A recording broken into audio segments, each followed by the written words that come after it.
Hello, Fantastic Beasts fans! Over the last few days, several new images have been released. Some of these have confirmed old theories, but others have created new ones. And that's where the fun begins. I'm Susan Chappell with Fantastic Secrets Behind Fantastic Beasts to bring you the clues. Join me and other Fantastic Beasts fans here on the Beast Chaser Forum as we uncover the secrets, discover what's coming first, and play along with Rowling's newest game. And make sure you hit the subscribe button as well as the bell notification so you'll be notified when videos post and won't miss out on the next clues. As I'm noting in every video now, with the richness of detail that has been released, there may be spoilers ahead, so proceed here and in the comments below with extreme caution. There are so many new images to cover that I'm just going to do a fast click and show, except for the few where I have new ideas. Over the weekend, World Screen magazine in China released some fabulous new images on Weibo, a Chinese social media site, and Sahara M3 was kind enough to post them online and answer some questions about them. There's a new version of the cast poster with descriptions, a relationship chart, and a magical beast map with their country of origin.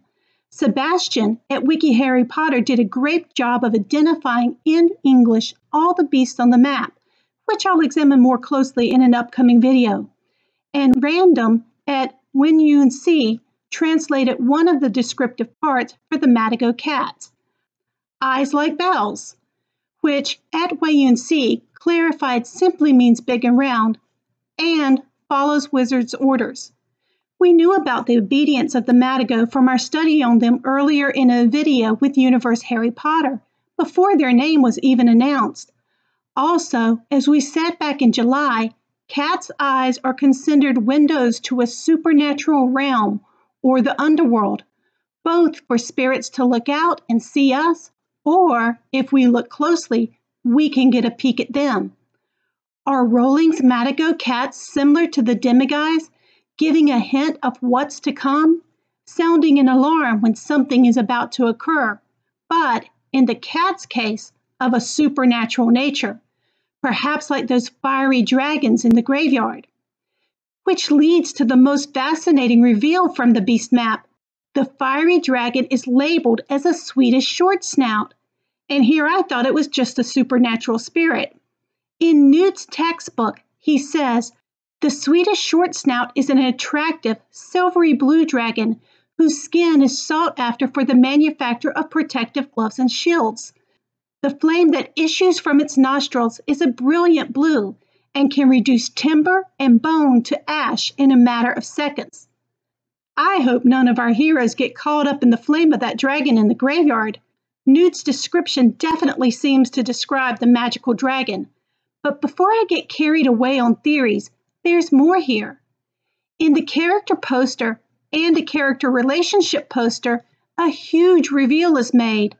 Our mystery woman is confirmed to be Perenelle Flamel, and I've got a lot to say about this confirmation, if it's true. However, I'm unsure if the description on these images are accurate and informed by Warner Brothers.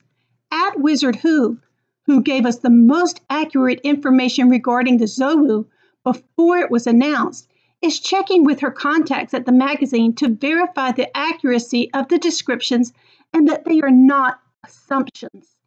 It may take a couple of days as they are on holiday. I've got several more things to say, though, about the Swedish Short Snout and the confirmation of Perenelle, but I prefer to wait until I'm fairly certain these two are accurate. You'll get to see more of these charts then in an upcoming video. Onward to the next set of images. Thanks so much to Thiago Noves, YouTuber from Brazil and one of the lucky few who got to attend the VIP event in New York City recently, for alerting us to the spread in Empire magazine for November.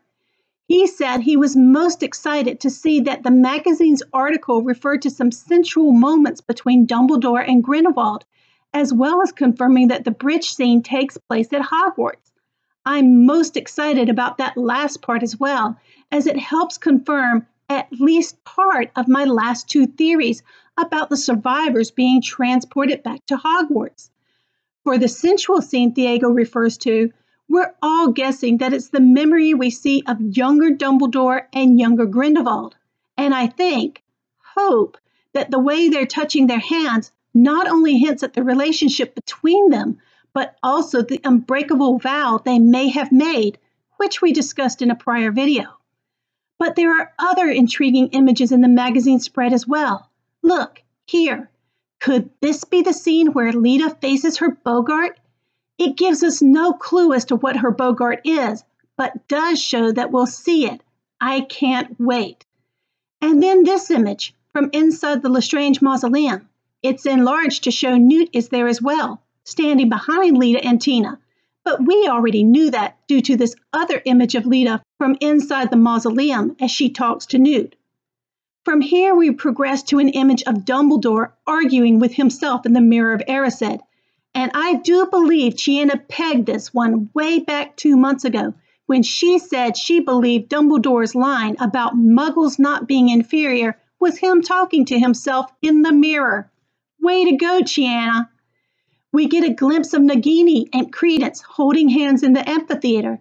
And then this great image of Lita talking to Dumbledore in the very room where I predicted they would meet in the last video. Could that mean that other parts of that theory are right? That she is indeed gazing into the mirror of Erised, and he cautions her on what she sees, shown here in what seems to be a confrontation between the two.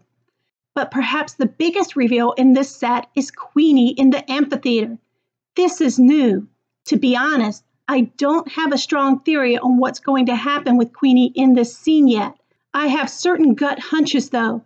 My biggest is that we're going to see Queenie end on a cliffhanger with her fate in question. Leading up to that, I'm putting together this clip with something to come in the next section of images, so hold on for a bit more.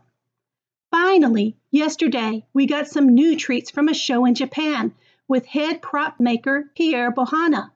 Thanks so much to Universe Harry Potter for sending me these tweets, and thanks to Fusenkeo for posting them on Twitter, and to @SaharaM3 for providing translations and a link to natalie.mu's site with all the images. Overall, there seem to be props not only from Crimes of Grindelwald, but Harry Potter as well. Amid the Hufflepuff cup and Slytherin's lockets are these new images of dragon eye candy and a frog whistle, both surely from the circus.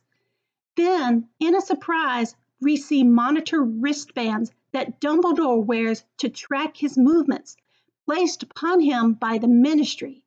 As the Rolling Library theorizes, surely this helps explain why Dumbledore cannot leave the country and why it cannot be him to go after Grindelwald, at least for this film. And in another revelation from @SaharaM3, a note that Dumbledore has been suspended from teaching Defense Against the Dark Arts. So I'm wondering, could this be why his gadgets are in the other classroom where Lita goes instead of the DADA classroom? Could the Ministry have whisked them up into storage, under lock and key, so to speak? I'm not sure, but wondering. But the biggest finds here, placed side by side, are the skull and the necklace that we saw in the screenplay cover. The skull is labeled as a skull pipe. My first reaction to seeing this in the Comic-Con trailer was that it looked like a hookah. In fact, in my reaction video that I posted that same day the trailer released, I said, the style of that pipe and the way it is attached made me think of the Turkish nargile, or hookah in other countries, a traditional water pipe used for smoking. And there's definitely a smoke-like substance inside that skull. What if Grindelwald has been using the pipe to inhale whatever magical properties are inside the skull? In that Comic-Con breakdown video, I thought he might be smoking it for medicinal reasons, and feel sure I was wrong about that. Several people have since theorized that he's probably smoking something for his visions, and that sounds more likely. However, in another article in the show, Pierre Bohanna is quoted as saying, in translation, I inhale and exhale a spirit. An article from Pottermania JP further clarifies, in translation, that the skull pipe is a magical tool used by Grindelwald like a water pipe, sucking in and discharging spirits. How to use it is a bit complicated. So, Just what kind of spirit is discharged? Is it a visionary thing, like what we saw with Credence? Or does he literally exhale a spirit, like the dragon from the graveyard, or something else? And what exactly does he smoke in his skull pipe? Now, notice this necklace and the pendant, the pearl-like object in its center. It's labeled as a small bottle of Grindelwald. That center part seems to contain something, but what? Vanessa at Universe Harry Potter thinks it might contain a memory, specifically a memory of the duel with Ariana. I think that's a strong possibility. Another idea, though, goes back to FB1. By eerie coincidence, yesterday on Twitter, Tony Ibarra posted the words to the Goblin song from the Speakeasy. The phoenix cried fat tears of pearl when the dragon snapped up his best girl. Talk about serendipity. I analyzed this song in my book, Fantastic Secrets Behind Fantastic Beasts, which released shortly after the first film.